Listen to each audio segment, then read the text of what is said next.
예수님을 믿다가 신앙생활을 중단하고 쉬고 있는 사람들이 있습니다. 누구의 잘잘못을 가리기 전에 그것은 참으로 안타까운 일입니다.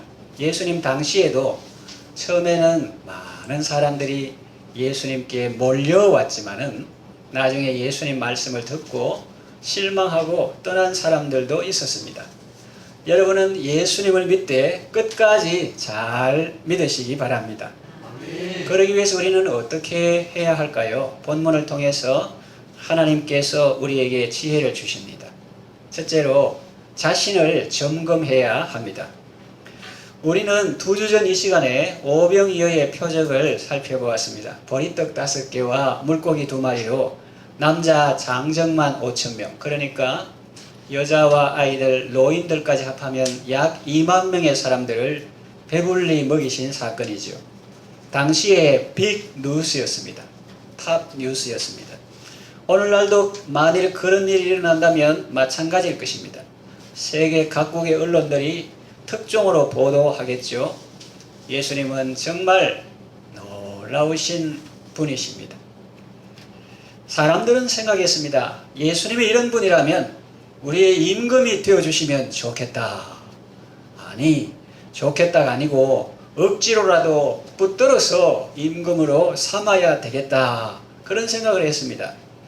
그러나 예수님은 그들의 생각을 하시고 혼자 산으로 떠나가셨습니다.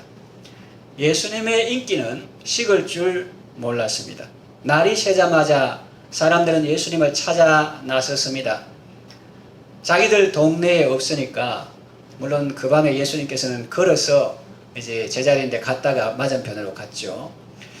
자기들 동네에 없으니까 배 타고 바다 건너편까지 찾아가 기어코 만납니다. 그리고 안부 인사 올립니다. 선생님, 언제 여기 오셨습니까? 그때 예수님은 어떻게 하셨습니까? 반가워서 뛰쳐나오시면서 너희들 고맙다, 나를 기억해 주어서 그러셨습니까? 아니면 사인해주고 포즈 취하셨습니까? 아닙니다. 요즘 연예인들이라면 그랬겠죠. 그러나 예수님은 그러지 않으시고 대신 진지한 말씀을 하셨습니다. 너희가 나를 찾는 것은 표적을 본 까닭이 아니요 떡을 먹고 배부른 까닭이로다. 그 오병이어의 사건이 무엇을 의미하는지에 대해서는 잘 모르고 거기에 대해서는 아무 관심도 없고 그저 육신의 배를 채워주기 때문에 나를 찾아온 것이 아니냐, 그런 의미로 말씀하셨습니다. 오늘날도 많은 사람들이 예수님을 찾습니다. 그러나 그들이 과연 예수님이 좋아서 따르는 것인지 아니면 다른 이유 때문인지 냉정하게 생각해 보아야 합니다. 정말 예수님이 좋아서 찾는 사람은 참 적습니다. 대부분의 많은 사람들은 예수님보다 예수님께서 주시는 선물에 관심이 더 많습니다. 여러분은 여러분의 자녀들이 여러분보다 여러분이 주는 선물에 더 관심이 많다면 어떻겠습니까? 한 달 동안 해외여행하고 집에 왔는데 사랑하는 딸들이 나를 쳐다보지 않고 내 여행 가방만 많이 쳐다보다가 이제 가방을 열고 각자의 선물을 나눠주니까 이제 자기 방에 들어가서 문 닫고 나오지도 않는다. 그러면 기분이 어떻겠어요? 많이 씁쓸하겠죠. 그런데 예수님의 슬픔은 우리의 슬픔보다 큽니다. 우리가 씁쓸하고 슬프다는 것은 그 자녀들이 내게 좀 관심을 가져주면 좋고 선물보다 그 아빠의 사랑을 기했으면 좋겠다. 그런 사랑받고 싶어서 그럴 수 있겠지만 예수님은 진정으로 우리가 행복하게 되기를 원하시기 때문에 예수님보다 우리가 예수님께 주시는 선물에만 더 관심을 가질 때 참으로 안타까이 여기시는 것입니다. 예수님을 좋아하지 않으면서 예수님을 따라다니는 사람들은 나중에 보면 다 떠나갑니다. 왜냐하면 그들은 예수님을 섬긴 것이 아니라 결국은 자기를 섬긴 것이 되고 말았습니다. 여러분은 예수님 때문에 예수님을 따르고 끝까지 예수님과 함께하는 복된 제자들 다 되시기를 바랍니다. 두 번째 하나님께서 우리에게 주시는 본문을 통해 주시는 지혜는 표적을 보고 주님을 따라야 합니다. 예수님께서 너희가 나를 찾아온 것은 표적을 본 까닭이 아니요 떡을 먹고 배부른 까닭이로다 그랬지 않습니까? 그러니까 우리는 표적을 보고 주님을 따라야 한다는 말입니다. 교회에 다닌다고 다 같은 사람들이 아닙니다. 예수님을 찾아온다고 다 같은 목적을 가진 것이 아닙니다. 어떤 사람은 육신의 문제를 해결하기 위해서 예수님을 찾아오고 어떤 사람은 영혼의 문제를 해결하기 위해서 예수님을 찾아옵니다. 육신의 문제를 해결하기 위해서 예수님을 찾는 것이 잘못되었다는 말이 아닙니다. 성경을 보면 많은 사람들이 육신의 문제를 해결하기 위해서 예수님을 찾아온 내용이 나옵니다. 예수님은 기꺼이 그들의 병을 고쳐주시고 그들이 당면한 문제들을 해결해 주셨습니다. 그러나 계속 거기에만 머무르면 안 된다는 말입니다. 예수님의 말씀은 떡을 먹고 배부르게 되는 것에 초점을 맞추지 말고 표적을 보는 것에 초점을 맞추라는 것입니다. 표적은 무엇이냐? 그냥 껍데기가 있고 속이 있다. 겉면이 있고 속에 이면이 있다 하는 거죠. 예를 들면 물이 포도주로 변하는 것은 표적입니다. 그 표적의 실상은 무엇이냐? 예수님은 창조주 하나님이시라는 것입니다. 주보석제 바이런 글 보셨습니까? 물이 그 주인을 만나니 얼굴을 붉히더라 이렇게 시적으로 표현해 놨잖아요. 또 오병이어로 5,000명 먹이신 것도 표적입니다. 껍데기로는 이제 사람들을 많이 먹인 그런 사건이지만 그 실상은 뭐냐? 예수님은 우리의 구세주시며 우리에게 천국 잔치를 베푸시는 분이시라는 것입니다. 표적을 본 사람은 예수님을 믿고 따르게 됩니다. 기적, 그저 신기한 거 그런 것 본 사람은 또 기적을 찾아 나서지만 표적을 본 사람은 예수님을 믿고 예수님을 따르는 제자의 삶을 살게 되는 것입니다. 그런데 유대인들은 표적을 본 것이 아니라 단순히 기적을 본 데서 그쳤기 때문에 결국 예수님의 말씀을 듣기 싫어하고 다 떠나간 것입니다. 여러분은 단순히 기적을 보는 데서 그치지 말고 표적을 통해서 예수님이 참으로 나의 구주시며 하나님이신 줄 확실히 알고 그 예수님을 믿고 따르는 복된 성도 다 되시기를 바랍니다. 세 번째, 영생하도록 있는 양식을 위하여 일하라고 하십니다. 목표가 분명하면 끝까지 잘 갈 수 있습니다. 그러나 목표가 분명하지 않거나 잘못된 목표를 가지고 있으면 끝까지 가지 못하고 도중 하차하게 됩니다. 중단하게 됩니다. 성도는 무엇을 추구하느냐에 따라 신앙의 깊이와 방향이 달라집니다. 멀리 보이는 목표를 정한 사람은 멀리까지 가고 가까이 보이는 목표를 정한 사람은 가까운 곳까지만 갑니다. 멀리 보지 못하고 가까운 것만 보기 때문에 더 이상 갈 수도 없고 갈 마음도 없는 것입니다. 오늘 본문 말씀을 보면 두 부류의 사람이 있습니다. 그들은 바라보는 것이 다르고 추구하는 것이 다릅니다. 한 부류는 썩을 양식을 위해서 일하고 다른 부류는 영생하도록 있는 양식을 위하여 일합니다. 선자는 떡을 먹고 만족함을 얻으려고 예수님을 찾아다니고 후자는 표적을 본 까닭에 예수님을 믿고 따릅니다.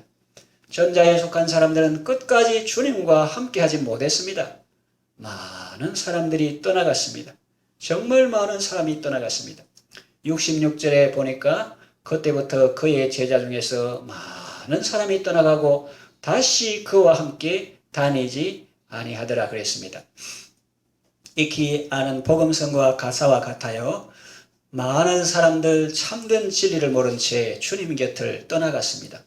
그때 예수님이 12제자에게 말씀하셨습니다. 너희도 가려느냐? 그때 시몬 베드로가 대답합니다. 68절 주여 영생의 말씀이 주께 있사오니 우리가 누구에게로 가오리까? 69절 우리가 주는 하나님의 거룩하신 자인 줄 믿고 알아사옵나이다. 그야말로 표적을 본 거죠. 이 제자들은 떡을 먹고 배부른 까닭에 예수님을 따르는 것이 아니라 예수님을 따라다니면서 때로 배고플 때도 있고 힘든 때도 많았지만은, 그러나 예수님이 하나님의 거룩하신 자인 줄 믿고 알기 때문에 따른 것입니다. 물론 이들도 마지막에 십자가 달리시고 죽임당하실 때 주님을 배반한 적이 있습니다. 그러나 가룟 유다를 제외한 모든 제자들은 결국 예수님께 돌아왔고 성령 받은 후에 땅끝까지 복음을 전하며 죽기까지 주님과 함께 했습니다. 예수님은 우리도 시몬 베드로와 같이 참 제자가 되기를 원하십니다. 여러분, 예수를 믿으시면서 무엇을 추구하십니까? 어떤 은혜를 구하십니까? 물을 때 우리 귓가에 맴도는 음악 가사가 있습니다. 나 무엇과도 주님을 바꾸지 않으리, 다른 어떤 은혜 구하지 않으리. 다른 어떤 은혜 구하지 않겠대요, 그 사람. 다른 어떤 은혜 구하지 않겠대요. 오직 주님만이 내 삶의 도움이시니 주님 얼굴 보기 원합니다. 주님 사랑해요. 온 마음과 정성 다해 하나님의 신실한 친구 되기 원합니다. 혹은 예수님의 신실한 제자 되기 원합니다. 그렇게 노래하죠. 그러면 예수님의 신실한 제자는 오늘 무엇을 추구할까? 주님 얼굴 보기 원하는데, 좀 구체적으로 말하면 영생의 말씀입니다. 그는 교회 오면서 어떤 생각을 할까요? 주님, 굶주린 내 영혼을 먹여주세요. 해변서, 갈릴리 해변서 무리를 먹여신 것 같이 오늘 갈급한 내 심령을 채우소서. 영생의 양식을 나에게도 풍족히 나누어 주세요. 그런 목적으로 예수님을 찾고 또 성경을 읽는 것입니다.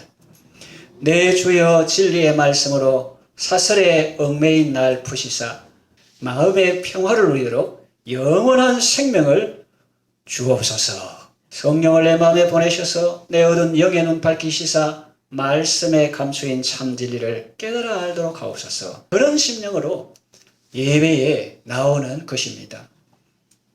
또 예수님의 신실한 제자는 무엇을 추구합니까? 자신이 먼저 온전한 사람으로 세워지고 또 다른 사람을 세우는 축복의 통로로 쓰임받는 것입니다. 육신의 떡도 중요하지만은 그보다 하늘의 떡에 더 관심을 가지고 자신의 영혼이 그 떡으로 배부르며 또한 그 떡을 다른 사람들에게 나누어 주는 것입니다. 자기 육신의 만족을 추구하기보다 하나님을 영화롭게 하고 기쁘시게 하는 일에 최선을 다하는 것입니다. 그런 삶이야말로 참된 기쁨의 삶이요 영원한 생명의 삶임을 주님이 우리에게 일깨워 주십니다. 정리 요약합니다. 떡 때문에 예수님을 찾는 인생은 다람쥐 쳇바퀴 돌듯이 죄악의 굴레에서 벗어나지 못합니다. 영혼의 갈증은 계속됩니다. 그러나 표적을 보고 믿고 따르는 자에게는 참 자유가 있고 평강이 있습니다. 그렇기 때문에 절대로 예수님을 떠나지 않습니다. 영생의 말씀이 주께 있는데 우리가 어디로 가겠습니까? 그러면서 졸졸 따라다닙니다. 언제나 예수님과 함께하는 것입니다. 그런 제자를 예수님이 어떻게 하실까요? 최고의 복을 주십니다.